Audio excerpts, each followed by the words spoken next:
ભાવનગર ચૂંટણીના માહોલ વચ્ચે સામાજિક તત્વો બેફામ બન્યા છે. કુંભારવાડાની ઘટનાની ગણતરીની મિનિટમાં જ વધુ એક શખ્સ પર જીવલેણ હુમલો કરવામાં આવ્યો. કાલિયાબીડ વિસ્તારમાં 10 જેટલા શખ્સોએ કાર પર હુમલો કર્યો હતો. ત્રિશના હથિયાર સહિત રિવોલ્વર અને ધોકા વડે હુમલો કરવામાં આવ્યો હતો. હાલ ભોગ બનનાર અલ્તાફભાઈ બેલીમ દ્વારા પોલીસ ફરિયાદ નોંધાવવાનું જણાવવામાં આવ્યું છે. ભાવનગરમાં આંતરિક ધોકા પાઇપ જેવા હથિયાર સાથે હુમલો કરવાની ઘટના સામે આવી છે. ભાવનગર કાળિયાબીડમાં પાણીની ટાંકી પાસે આ બનાવ બન્યો હતો. 4-5 દિવસ પહેલા સામાન્ય બાબતે બોલાચાલી થતા 10 થી વધારે લોકોએ જીવલેણ હુમલો કર્યો હતો. હુમલાખોરોએ 4 વ્હીલના કાચ તોડી ગાડીને પણ નુકસાન કર્યું હતું. ચિકનનો ધંધો કરતા અલ્તાફભાઈ બેલીને કાર સાથે રોકીને જીવલેણ હુમલો કરવામાં આવ્યો હતો.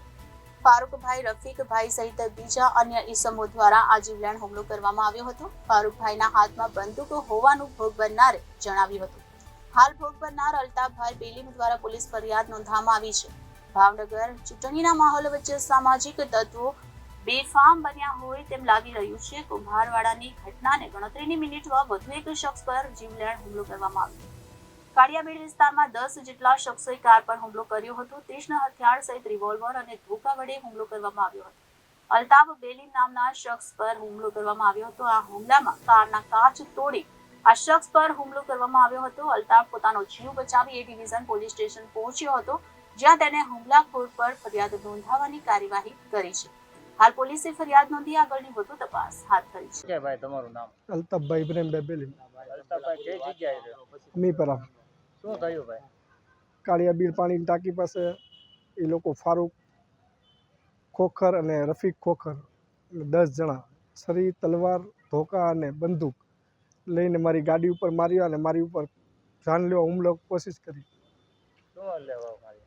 કાંઈ નહીં, જૂની અદાવત તો કાંઈ હતી જ નહીં. આમને ખાલી 2 દિવસ પહેલી બોલાચાલી થઈ હતી. વાત નોર્મલ વાત એમ. આ વિશે પોલીસ ફરિયાદ કરી તમે? હા, વિશેષ ફરિયાદ કરીને છે એસપી સાહેબને કરી હતી. ઓકે, તમારું નામ? અલ્તાફભાઈ ઇબ્રાહીમભાઈ બેલીમ. અલ્તાફભાઈ કઈ જગ્યાએ રહ્યો અને શું બનાવજો? હું મામસાની દુકાને આવતો, અમીપરામાં રહેતો હતો ને ગાડી લઈને આવ્યો ને તો ફારૂકભાઈ, રફીકભાઈ ને અન્ય 10 શખ્સો ધોકા, ધારિયા, તલવારો અને બંદૂક, ફારૂકભાઈના હાથમાં બંદૂક હતી ને ફૂંકવાની કોશિશ કરી હતી કાળિયાબીડ પાસે. ત્યાંથી મારવા જ તે સ્પેશિયલ મારવા જ આવ્યા હતા. જૂની અદાવત કોઈ નહીં, 2-5 દિવસ પહેલા ખાલી બોલાચાલી થઈ હતી, બીજું કોઈ વસ્તુ નથી સાહેબ. અત્યારે શું થયું તમારી? અત્યારે મારી ગાડી ઉપર ધોકા માર્યા, રિવોલ્વર, તલવાર ને છરીઓ લઈને વાવમાં 12 થી 15 જણા હતા હોન્ડા લઈને. શું નામ? અલ્તાફભાઈ ઇબ્રાહીમભાઈ બેલીમ ને ફારૂકભાઈ ફારૂક ખોખર, રફીક ખોખર ને એ લોકો 10 જણા હતા. અન્ય હારોહારા હતા બધા. શું હથિયાર હતું? તલવાર, છરીયું, ધોકા અને બંદૂક.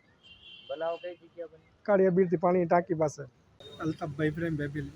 અલ્તાફભાઈ કઈ જગ્યાએ રહ્યો શું થયું?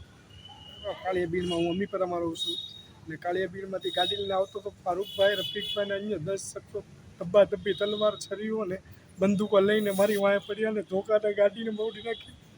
શું લેવા મારી? તેમ તા લેવા દેવા કે ના રોડ ઉપર મારી.